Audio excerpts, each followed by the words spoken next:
Well, I think everybody that's going to come is here. If you're not here and you're on your way, let me know. That was a poor attempt at a joke on this nice July night. I was telling folks, we've had really good crowds at these, the first two. I worried a little bit about July. That's not a good time to have meetings with folks. They got too much going on. It's not dark yet. It is awful hot, but people got things to do, understand. It's just their loss. But we're going to talk about something tonight that I hear a lot about in all my 16 years. And I will tell you, 16 years of doing this, the hardest decisions that a commissioner makes, period, are rezonings. Raise taxes, that's tough, right? That's pretty tough. But by the time you got there, you already know the money has been spent. You're kind of in a situation that you got to deal with. Rezonings, somebody's mad no matter what decision you make. And they get very passionate about it. And then we're also in the middle of this thing. Go ahead, Austin, hit them. We're also in the middle of this. We got to preserve our farmland. We're just losing too much farmland. Well, boy, that's a tough one, too. I told somebody, I said, I can fix that problem.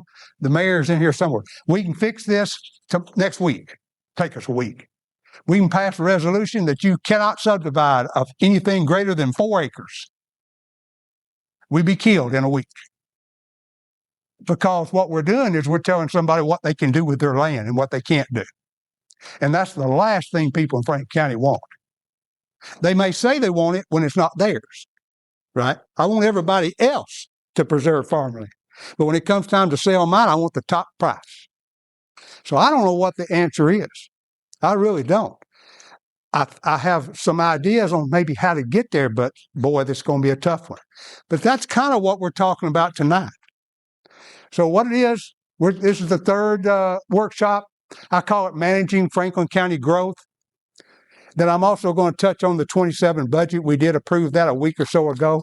The ink's not dry, but I'll give you a real quick overview of that. So let's just jump right in. We're talking about community growth. Is it good or bad? I was telling folks before this started over in Winchester for the city, I'm also a Winchester councilman. It is a unique situation with all the tourism we have around the city. The city lives more off of sales tax than they do property tax. And that's unique. That's very unique. It's not that way with the county. Our sales tax runs what the county gets around 10 or 11 million. Property tax is 32, 33 million. So we have a more traditional split between the two. But as far as growth, what do we want Franklin County to become? Do we want to be more like Bell Buckle, or do we want to be like Murfreesboro? I can tell you for a fact I don't want to be like Murfreesboro. And we can't go back to what Bell Buckle was. But my point is, what do we want to be when we grow up? We have grown a lot. What do? It's a balance. When you get into it, as far as growth, what does it do? It's got good benefits for us. The property tax base grows, which means your property taxes grow without impacting the tax rate. Sales tax increase, it increases with the growth into the community. Retail options, I see every week on Facebook, it just tickles me. Why don't they get this or they get that? It's like I can call somebody, and all of a sudden they just bring a Logan Steakhouse in. It don't work that way. It's all about making a profit. And these companies are not going to invest millions of dollars unless they make a profit. That's what comes from growth. Job opportunities. The industrial side of the house, you get more job opportunities. That's important to me, to provide more opportunities for our young folks so that they stay. But on the other side of the coin, there are negatives, or there's other, I'll say, positives for keeping our traditional values. The rural identity. We don't want to lose that. That's what makes us who we are. The lifestyle, the societal values, and the congestion, or lack thereof. Those are kind of the things we want to preserve. So I saw somebody went kind of like this, and that's what it all boils down to. It's a balance, and how we get there is going to be very, very difficult. So now I'm going to turn it over to Eric Bradford. Eric is our Planning and Zoning Director, and he's going to talk about our planning and zoning regulations and what we have there to comply with when people want to develop the property. Well, color and everything. Hey, I said I was technologically an idiot. Anyway, as he has said, my name is Eric Bradford. I am the building commissioner, planning director, floodplain administrator. Is there anything else I do?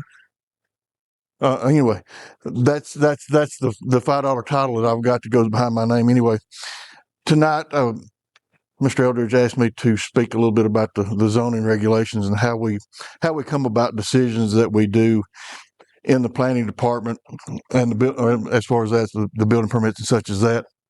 So, for those of you that do not know, there are 11 main zoning districts in Franklin County. That's just the big ones. There are subs under each one of those. So we're going to talk about those, but the regulations that we follow, which you can find on the webpage at Franklin County, www.franklincounty.com, go to the planning or the department drop down, go to the planning department. Bottom of the page, you can download these documents, the zoning resolution for Franklin County and the Franklin County subdivision regulations. They're downloadable, so you can have your very own copy of them. It's good bedtime reading, I promise. But that's what we used to do, what we do in the planning office.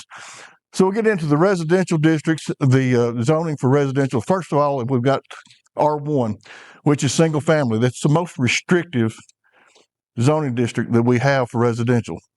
It's a minimum of 20,000 square foot lot. You can only build one family house on it. You cannot have a shop or garage on it without a primary structure. There are other things that go about. This is generally what was used in the city, the subdivisions that are in the city limits. That's generally what they go by as far as that is. But R1 is not very highly used out in the county. It just is not used because it's one of those things that people get a little bit antsy about. I don't need 125 neighbors. Okay, I got you. And they voice that opinion, which is a good thing. But that's the most restrictive. R2 is general residential, medium density. It's one of those things that when zoning came in and on adoption in 1974, all the major thoroughfares that go through Franklin County were all designated as R2 corridors.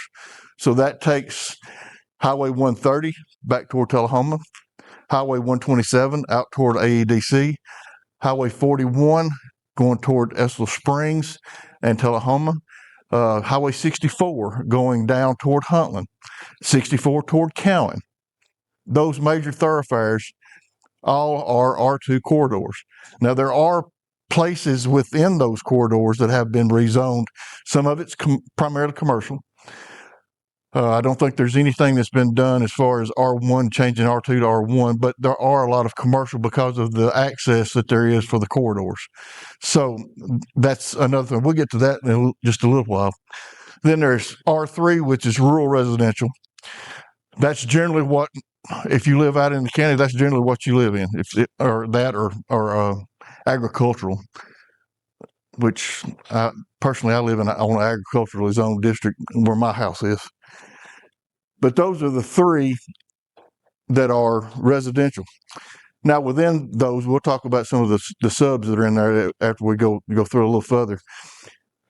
Mixed use. Mixed use only exists in one place in Franklin County. Anybody want to guess? Swanee Mountain. The university. What's inside the columns up there that belongs to the domain is mostly mixed use. I say that because they wrote their own zoning district for what they wanted to do within the domain. So, funny little thing that went along with that. After they wrote their zoning district, got it approved. So next month they came back and wanted a variance. Hey, why didn't you think about that before you got it approved? But anyway, that's that. There's two commercials. One is general commercial. The other is C1, which is a little more restrictive. Commercial, if you get in and read the commercial zoning district and what is allowed, you may shudder just a little bit because it talks a lot about things that we really don't want in Franklin County, and we don't want in Winchester or any other city around. Talks about a lot of adult-oriented activities. Those had to be gone back and put in because of state laws and other things that go along with that. But that's what most of the commercial is. C1 is restricted commercial based on what is actually going on that piece of ground. So that's the reason it would be C1. Industrial and I-1 industrial special. Industrial and I-1 are the only two industrial zoning districts in Franklin County. What they allowed to go on is different. Industrial will allow certain things. Industrial 1 special district allows certain other things.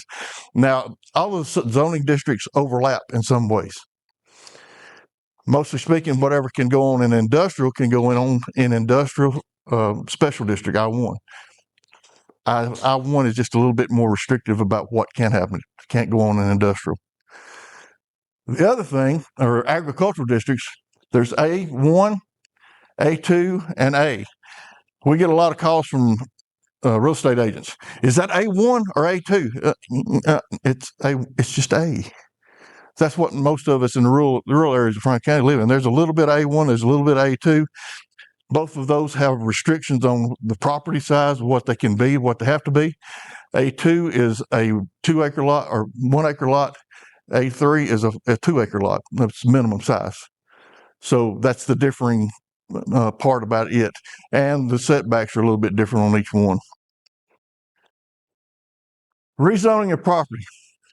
Thank you for the lead in, sir. Rezonings can get people, their hair will go curly if it's straight. I've seen it happen. Rezoning is simply this. A customer will ask to have their property rezoned. They bring a survey into us. This is what we want to rezone, and this is why. What our staff will do is they'll take that request, and I'll get to this, and I'm getting a little bit ahead of myself, but a rezoning just does one thing. It takes a parcel of land and changes the zoning, which allows different things to happen. That's all it does. It allows for it. It doesn't mean that it's going to happen. It just allows for that to happen, to be rezoned. Oh, excuse me, I'm sorry. Planned growth area, PGA. First time I heard that, I thought we was going to go play golf. But what that actually means is a planned growth area, which is a county designation.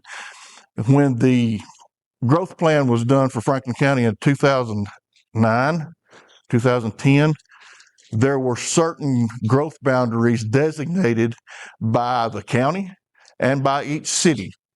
When they designated those areas, what they did is they looked forward out 10 to 12 years of what they thought they would be growing and what direction they would be growing. So that's what a UGB is and what the PGA is for the county. Most of the county property that is designated as PGA is all on the north end, North Franklin County. That was because everybody thought we were going to move toward Tullahoma. We weren't going to move down 41 toward Tullahoma. We was going to move toward 130 toward Tullahoma. That's not necessarily happened, and it may happen in the future. Don't know. But the growth boundaries and the PGA are what allow, the growth boundary is what can allow the cities to expand their city limits with request. They can expand those city limits without having to go back to the county or anybody else to say, okay, we need to do something. We want to expand our city limits. Can we have permission? The growth boundary says they can do that. If there's a request made, say somebody down County Highway requests annexation from Winchester. If it's in their growth boundary, they don't have to go anywhere else except to their county or their city council and vote on a annexation. If it was outside of that growth boundary, then there's a problem because it has to go back and be granted by all the entities in the county. But that's what the UGB is. Messes real estate guys up, and it messes up surveyors. If you ever want to see a surveyor confused, tell them it's in the UGB. How'd I got to do this? If it's in the UGB, then you have to go for division of property. Whoever's UGB it's in, that's who you have to go for division of property. So if it's in Estill Springs as UGB and they want to do a minor division, they got to go see Larry Clark over in Estill Springs. Not me. Now, that being said, when they come to get a building permit, they got to come see us. So it's a little bit confusing, but it's just how the UGBs work. Dividing property, minimum square footage, minimum acreage. R1, 20,000 square foot. R2, half an acre. R3, 2 acres. Mixed use has no minimum lot size. They also have the smallest setbacks. It's 0 setback on the front from the right of way. It is 5 foot setback from the side, and it's 3 foot setback from the rear. That's only in mixed use. So, but commercial, 10,000 square foot, minimum lot size. C1, half an acre. I, there is no minimum. I1, there is no minimum. A1, 2 acres. A2, 1 acre. A is half an acre. Minimum divisions of property. So if you've got an agricultural lot that you want to divide and say, I want to give my grandson a plot of land so he can build him a house. Cool. You got to give him half an acre, but he's got to have road frontage, which is conforming for Franklin County is at least 30 foot of road frontage to a county road or state highway. That can be achieved by actual road frontage or easement or flag lot. There's different ways to get there.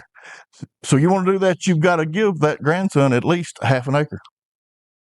The days of saying, yeah, just go put your house right over there. It'll be all right. My granddad did the same thing. It's nothing abnormal. In the 60s and 70s, it was just like one of those things. We still run into this today when people want to expand their house.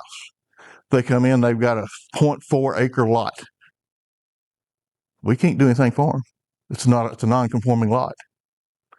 How do they fix that? Well, they have to go back to the family or whoever else and try to get an extra tenth of an acre. So those are things that zoning helped by standardizing what can be built on in the county. All of those are the minimums. Okay, the process for how we're going to do this. A minor division. A minor division is this: making 2 pieces of ground out of 1. You've got a square parcel out there and you're going to split it in half. That's a minor division. That is done administratively through the office. It's a minimum fee of $200 to have it done, but it has to be a survey. We talk to the surveyors. They will send us a PDF of that minor division. We will make corrections based on the checklist that they all have that they can use and send those corrections back. They send us what we want corrected. We ask for originals. Takes 3 copies.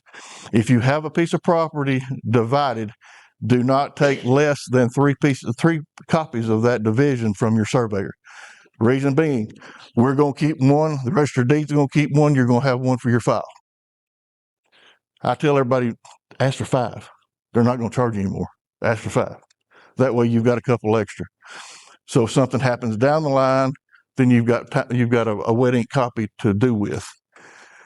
Preliminary final subdivision plat. The one everybody hates. Subdivisions.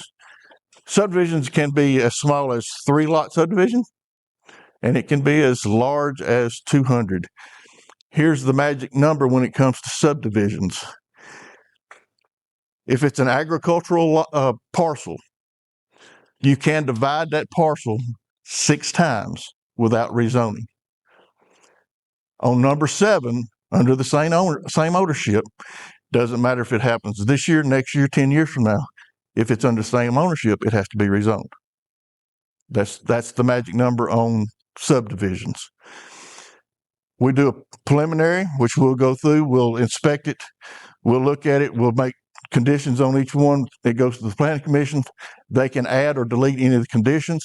It goes from that preliminary approval with conditions back to whoever it is, the developer, and they have 1 year from that date to correct everything and bring a final copy or finalized addition to us for approval. Otherwise, they have to go back through the whole thing again if it's after a year. A variance. Mary, say you want to build a garage on your property, but you only have enough room to build your garage 3 feet from your side property line. That's all you got.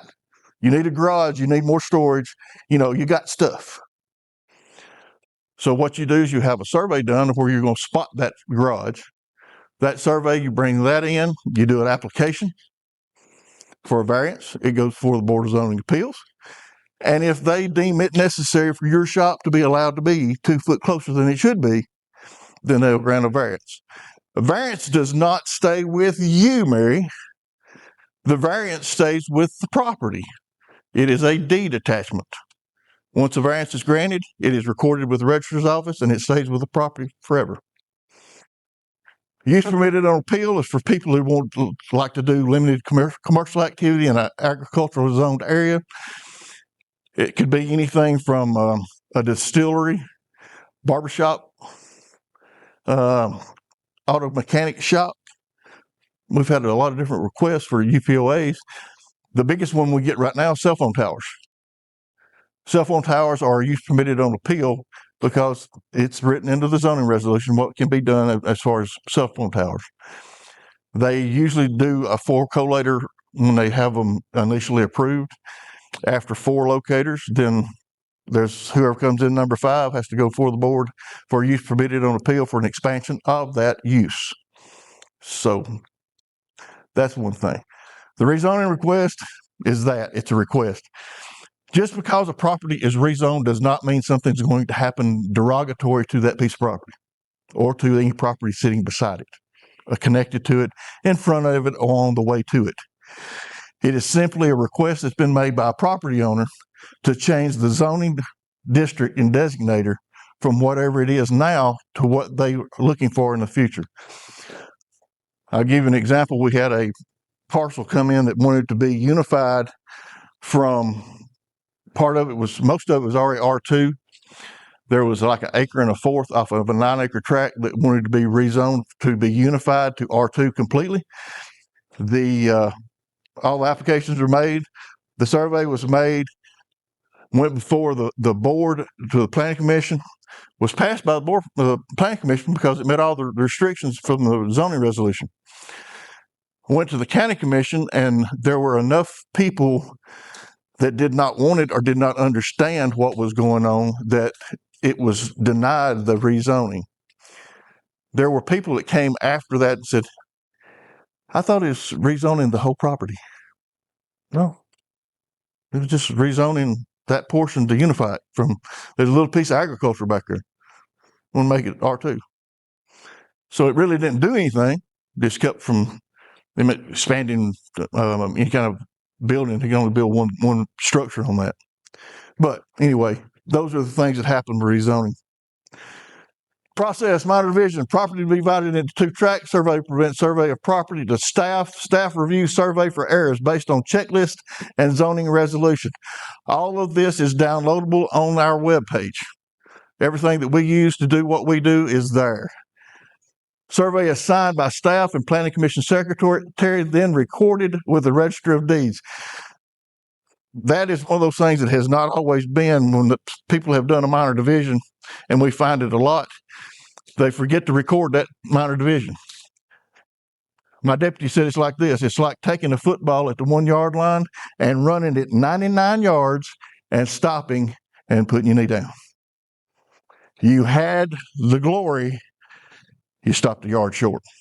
When you don't record that, now it's a state law, so you take that minor division, you have it recorded. That way you get a parcel. Monica's happy because you get a parcel for that. She's ready to go with her part. Everything works good. Preliminary final subdivision plat.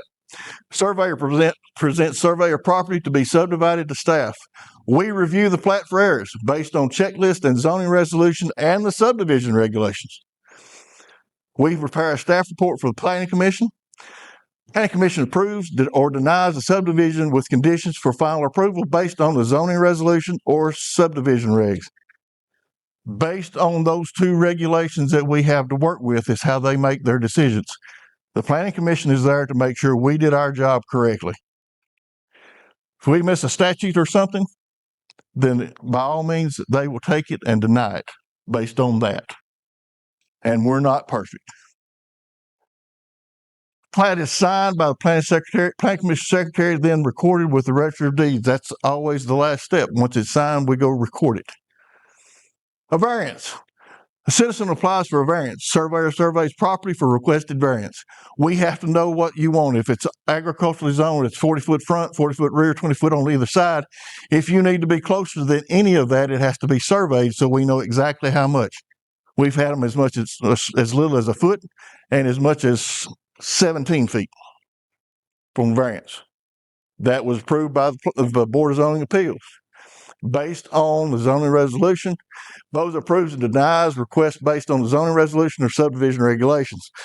For variances and use permitted on appeals, the Board of Zoning Appeals is the final answer. It goes no further. It doesn't have to go to the county commission for anything else. Yes, sir. We had several people that would add on and not get anything surveyed or have. It's almost like I'll ask for forgiveness after I do it. That doesn't work. I hope everybody here understands that. Those are called after the fact minor divisions. They cost more. Yes, they do. Some huge and didn't have the setback. We made them take it down. There's a place down at Highland Ridge on Dameron Road, the first case that I ran into that smacked me in the head when I took this job. The gentleman had gotten a variance from the Board of Zoning Appeals, and then when he built his garage, he built right into the variance and went further than his variance was and built into it. There's a lawsuit about it. He finally figured out that he wasn't going to win and needed to sell the property. So he came back and says, what can we do? If you drive down Dameron Road, you will see a blue house and garage, and the garage is cantilevered back. Side of the road. Yes, sir. That's my fault.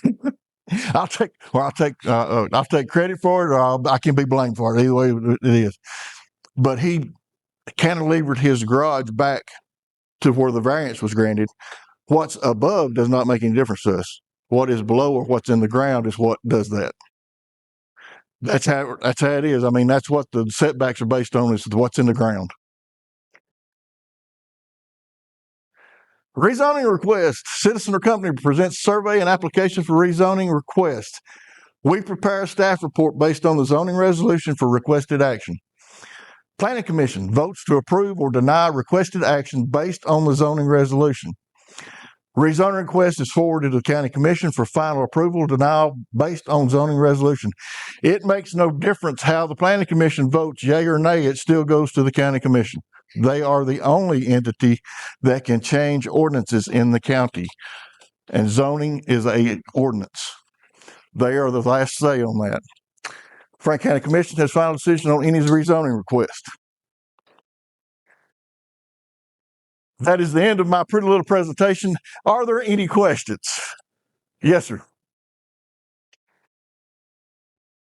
I remember that the most heated nights were when somebody was upset that they were building a Dollar General or something of that nature next to their property.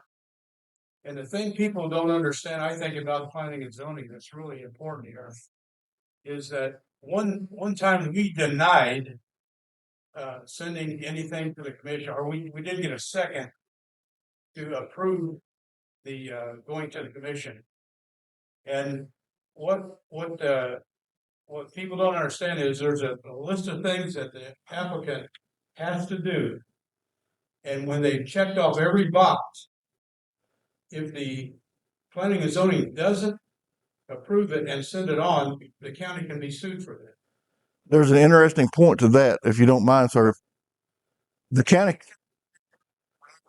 commission, the planning commission, it's one of those things that's very odd, can be sued severally and complicitly.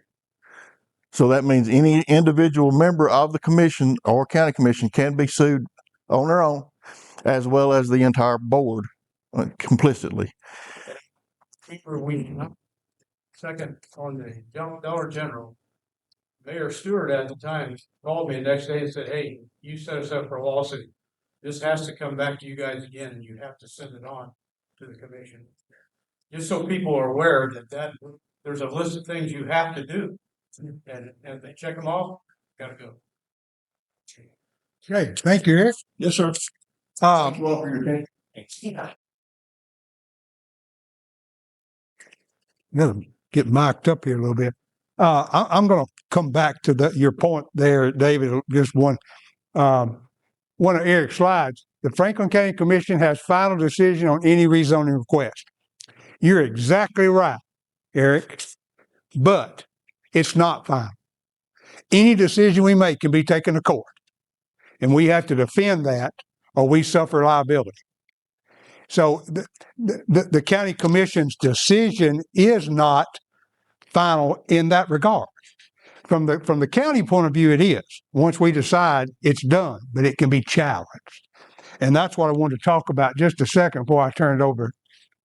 Boy, that's not good. Right there.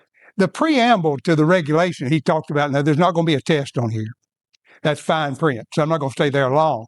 But that is the actual purpose that's listed in the zoning regulations. But if you break those down to, if you pull out the important things out of that preamble, what that says is the reason we have zoning regulations is to promote citizens' health, safety, morals, prosperity, general welfare, road congestion, all those things.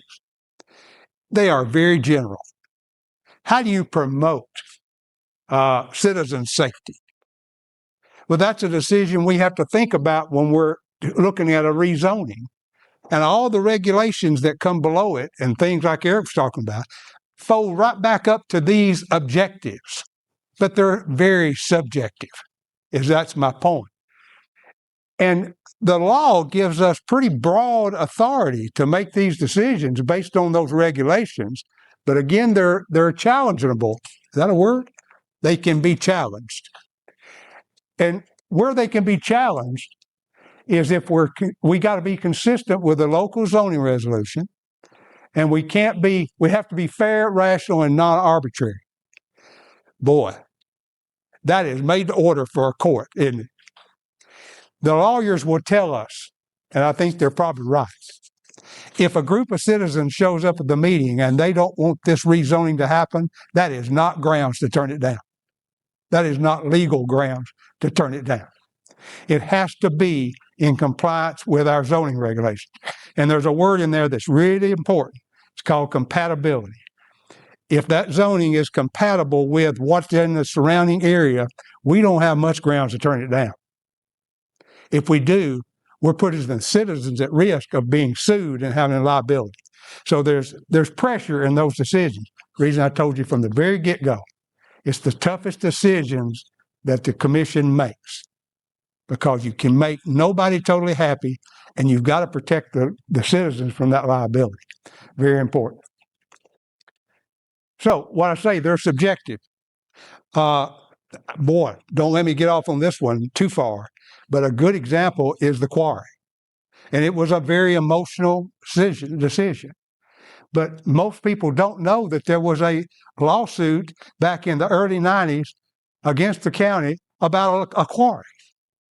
So there was already precedent set, and that's what subjectivity gets you. The judge and the juries are going to make their decision based on past precedent. If you allow a Dollar General out of here on Highway 16, and somebody else then wants one on Highway 130, and it's not appreciably different, the surroundings are not, something you can't really define, you can't turn it down. You've already done that. You've already set the bar, or you'd be arbitrary in your decision. So they're very difficult. But I'm just going through that because I don't have the answer necessarily. These sessions are supposed to be to inform the public. So whenever you see in the paper there was a rezoning, it wasn't as simple as it might sound. And we didn't have the authority you might think we had. The other point I'll make, one last point on this. It's the chicken and the egg. A developer comes and gets the property rezoned before he actually even has a plat of what he's going to do. Because why should he invest $1 million to do the prep work when he hadn't even got it rezoned yet? So a lot of times we will rezone, and the people will come up and say, well, I don't want a Dollar General right next to my house. And we're looking at rezoning it to commercial, right? It don't mean it's going to be a Dollar General. Once we rezone it to commercial, it can be anything that falls within the restrictions of the zoning regulations. It doesn't have to be that.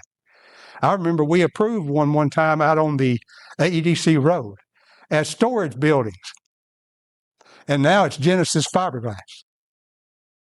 It's still, once we did it commercial, any commercial can go there. So there's a lot more to this than people know, and this is just to kind of give you some information. But we're going to move right ahead. We're going to move over to economic development. Well, hello, I'm Pam Clydenweiss, and I am the Director of Economic Development for Franklin County. And a big part of what I do is marketing Franklin County for industrial growth.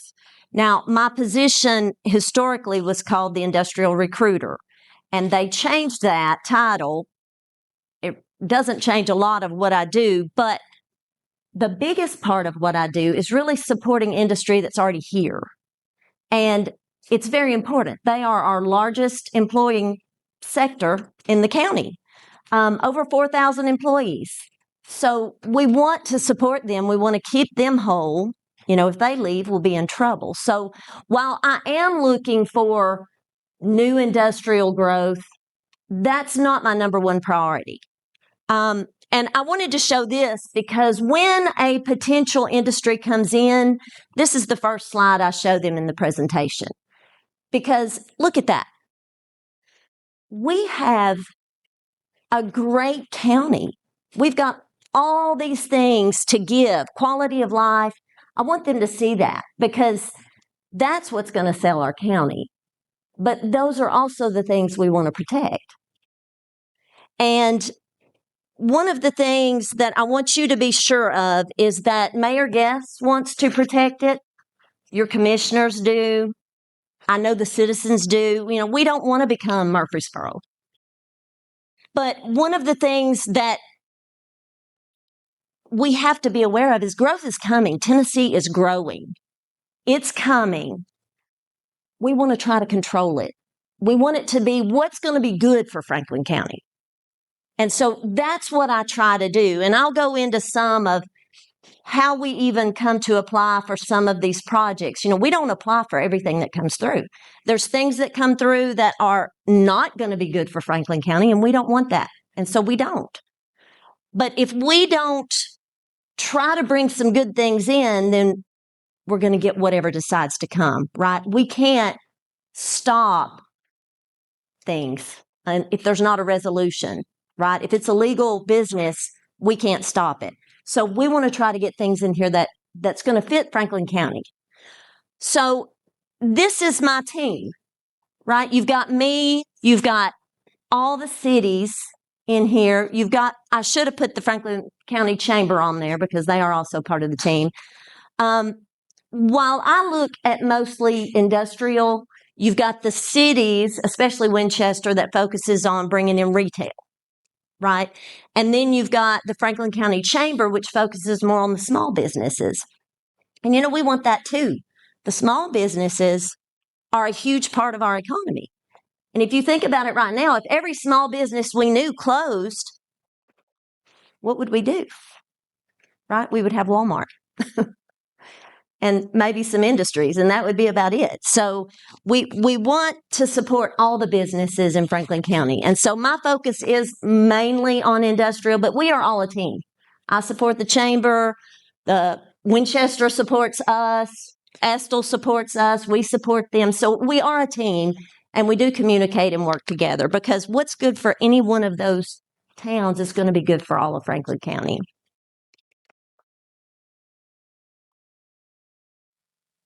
So,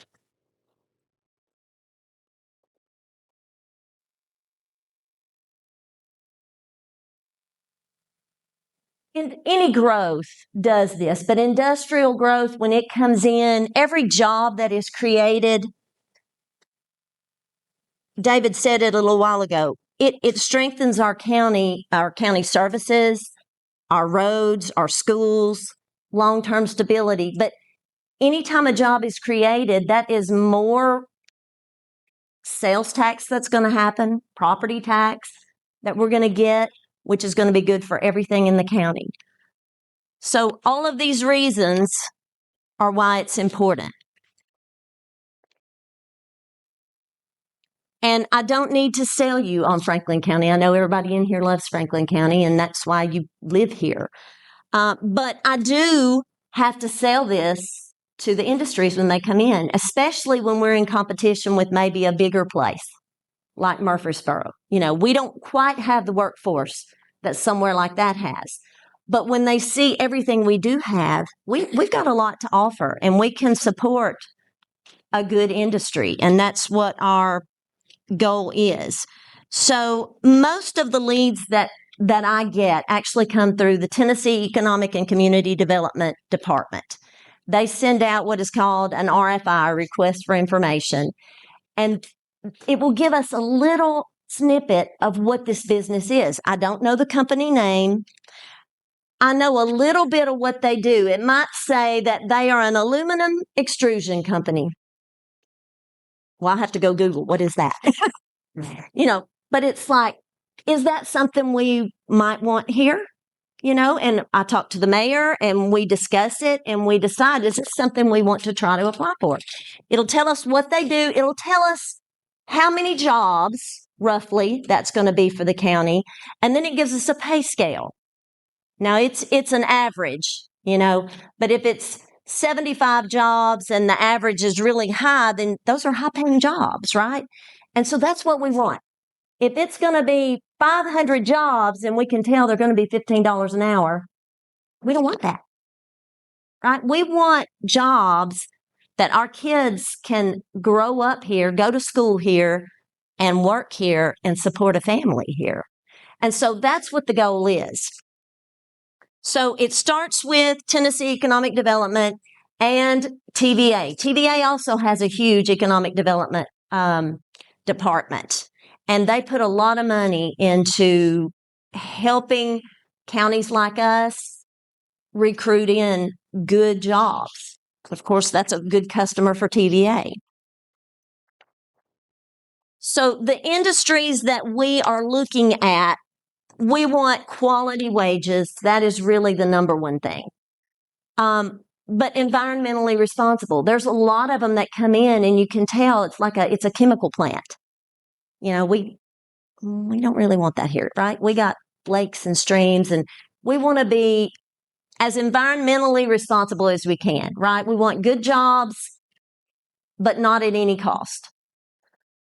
Really, what I think we're perfectly situated for is aerospace and defense, of course, advanced manufacturing, but with Space Command moving to Huntsville, they are saying that alone is going to generate 30,000 new jobs in this region. Well, we're right here next to that. And we don't have income tax. So we ought to be able to get some of these people that want to be close to Space Command right here. We've also got the base, right? We've got, of course, then Huntsville very close. So I think that would be perfect. If any of those come through, we apply. Problem is when those come through, they ask a million questions. And I think I've got it this time, right? I'm like, okay, yeah, I'm saving these because the next one I've got this. They ask totally different questions, and so I've got to go. And I don't know the answers to all these. I have to go to a lot of the people in the county to get these answers. But you fill it out, you send it, and you don't hear anything until the phone rings and they're like, we're coming tomorrow to look at your property. And so then we've got to scramble to get ready to show them this property. But that's just the way it works. It's like you think nothing's happening, and then all of a sudden we have 3 showings in 1 week. So it's crazy. So economic impact, we've talked about this already. Every new job creates economic impact for us. And we know that our industry is our largest employer. But manufacturing is long-term stability. It's not often that they close, right? So bringing them in, it's really important for our economy. Again, we want to protect what we have here. And as I said, all the Franklin County leaders, they are committed to that. Your Industrial Development Board is very committed to that. economic development and quality of life must go hand in hand, and it is a balance, right? There's good and bad that comes with growth. And you're going to have a little, maybe a little more traffic, but the good hopefully is going to outweigh the bad. And that's what we've got to try to balance. A big part of getting ready for these, there we go, is workforce. So I do a lot in workforce because any industry that comes in, they want to know, are we going to be able to hire people who are skilled? How many engineers do you have in this area? Well, we have everything. That's what I want to tell them. We are right in the middle of everything. We have a rural community, but we're 1 hour from a large city, whichever direction you go. We can get to anything we need. And we are right in the middle of all of this, right? This is everything. It's technical skills as well as high degrees, mid-level degrees. They're all there. So we've got the ability to train the workforce. And this is also important for our kids living here, right? They're born here. You start your family. You want them to be able to go if that's what they choose to do, and we've got TCAT right here now in Franklin County, thanks to Miss Hopkins, right? But what we don't have at this one, we've got Shelbyville's just right there. My son went to Shelbyville to TCAT because we didn't have this one. So we're always trying to improve this part of it too.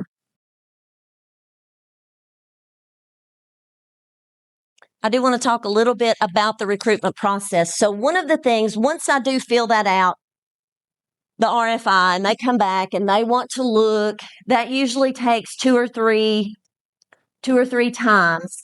And when we are visiting with them, we still don't know who the company is. They call it Project Summit, Project Koalo. That was the one that we had. We thought we had them. We were right down to the end. The mayor and I met with the governor with them. Everything but signing the dotted line. And then it went away. So you never know if it's going to actually make it or not. But we don't know. It'll give you a project name. And that is a lot of different reasons. But mostly it's for their protection. They don't want it out until they're ready. And if it gets out, the deal's done. So we sign NDAs. We're not allowed to tell if we even know. Sometimes they don't even tell us. So once we get to the point that they are saying, yes, this is it. This is the property. We want to build a business here. Then they will make an offer, tell me what they want, and it goes to the Industrial Development Board. And they negotiate the deal. And when they settle on an agreement, then that deal has to go to the county commission. And a lot of times that's hard because we're still not able to tell them who it is, right? We use the project name. But we know, like with Project Koalo, we knew it was a Korean aluminum extrusion company. That's all we knew. And it was going to be 270 jobs, and they were good paying jobs. And then some things happened with some of their customers is actually what caused them to then they say, we're just going to go look for an existing building instead of putting all this money into this until this settles down. So that killed the deal for them. But a lot of times there is a pilot included, which is a payment in lieu of taxes, which is an incentive. And it's really about the only incentive the county has. The state has a lot. They throw money at them to get them into Tennessee. We will give them a payment in lieu of taxes plan, which they still pay taxes, but they pay a graduated percentage. So if they get a 5-year pilot, then they pay 20% of their personal and real property taxes for the first year. And then it goes up to 40%, 60%, and so on till they get to 100. We're not giving up anything when we give a pilot. Right now, we got that property sitting there. We got nothing. Right? We get a pilot, they're going to pay 20%, but it's probably 20% of a really big number.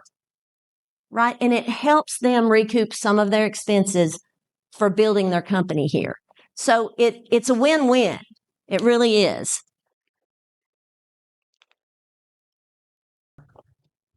All right, I'm gonna move up. I'm gonna move along because people are gonna get tired and they're going to want to leave. I promised you I'd cover the 27 budget real quick. It's not, the ink's not dry yet, but it is out on the website for anybody who wants to go get a look at it. Gosh, look at the numbers. It ain't gonna be this hard. I'll take care of it. But this is all the funds. If you came to my first briefing, you'd recognize them. We got all of these funds. I mean, about 11 of them that we keep up with separately. They're like little entities, little stovepipes within the big budget. There's the revenue for 27, the expenses, the change to the fund balance. Remember, fund balance, that's your savings account. That's your reserve that you've got at your house. And what the ending fund balance is going to be. Now, I'm going to drop this down and drop these off. These two here are very small.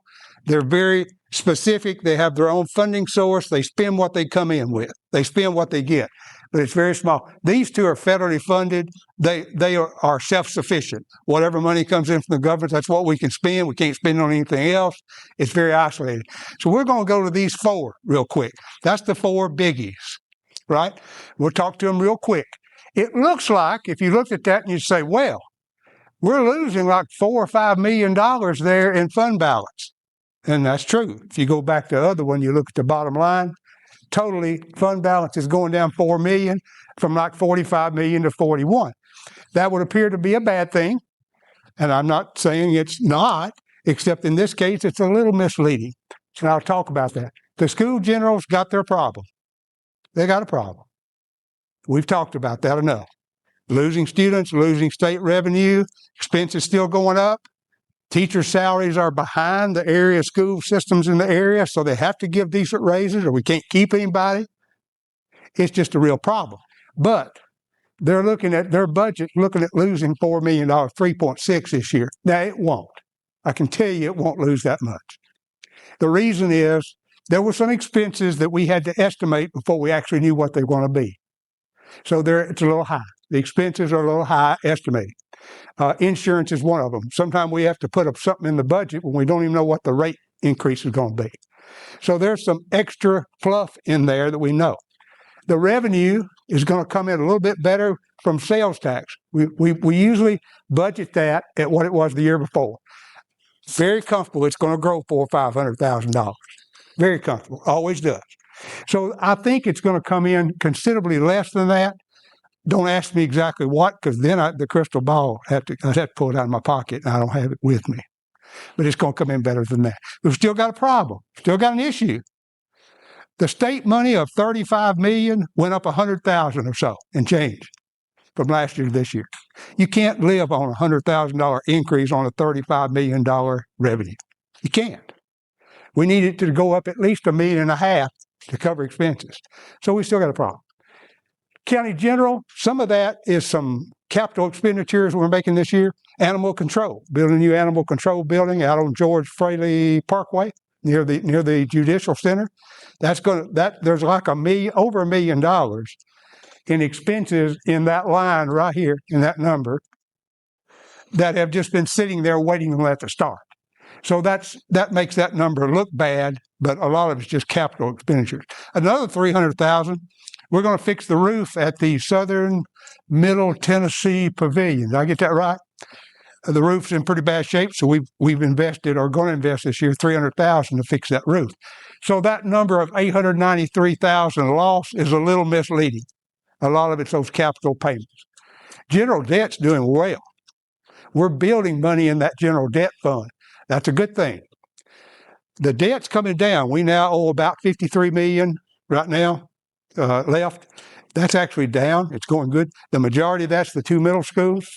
That's still remaining about $39 million. But you can see we're going to pay out about $5 million, but we're putting in about $6.8.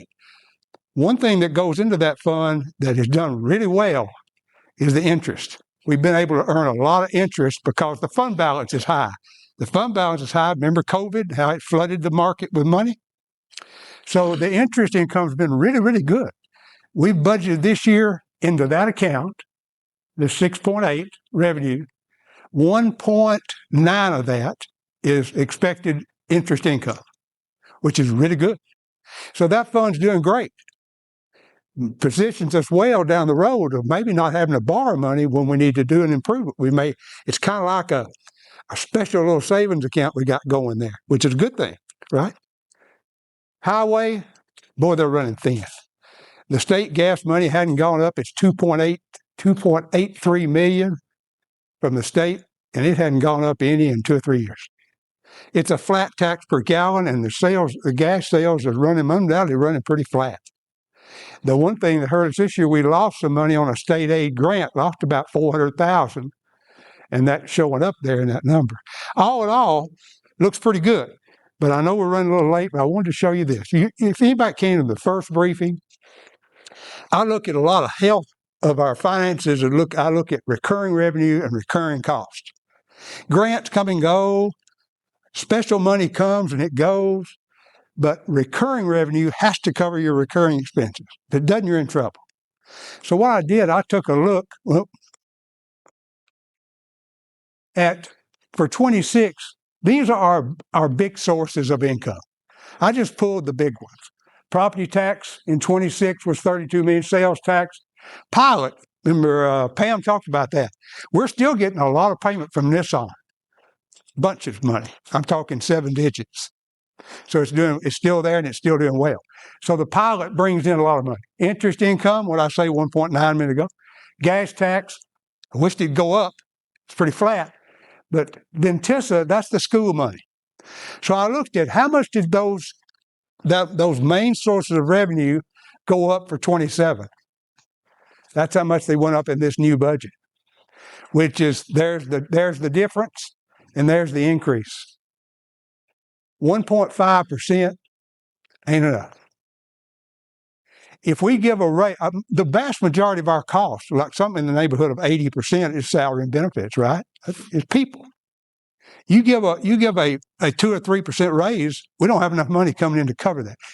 My only point of showing you that is if the inflation stays up like it is kind of right now, we got to hope we get out of Iran and let the oil prices come back down. If it stays up, we can't cover that kind of inflation period on and on and on. It's a kind of a red flag. As long as the inflation's in the 1.5% to 2%, we can live on. Now our fund balance is still good, so we're able to navigate through these periods really, really well. And I don't have a real severe thought about next year. There's no increase this year. I should have started off with that, shouldn't I? No tax increase, of course. And I think it looks good for next year. We just got to get this inflation back in check. I wanted to go back. I showed you there 27. The tax rate's going to stay the same. That gives you a little history. And I wanted to re-show you that. I showed that in the first. The tax rate has only changed twice. How many years is that? 7 or 8. Silas, you count them there for me. 7 or 8 years. It's changed twice. It changed in 23. It went down. Cool. Why did it go down? That was the offset for the property appraisals that took place in 22.